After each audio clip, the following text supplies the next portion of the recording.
Man, I'm loving building in these ITX builds.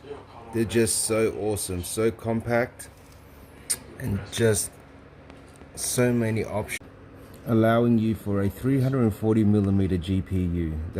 And a full size power supply, ATX PS2.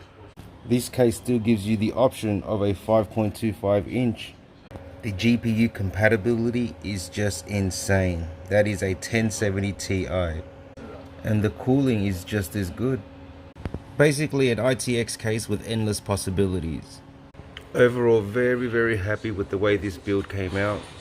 Just a little bit of cable management left and it'll be good to go. Now you can go for an all plain build, but I went for a little bit of RGB just to give it that pop. I mean, sometimes an all black build just looks a little bit boring. What do you guys think?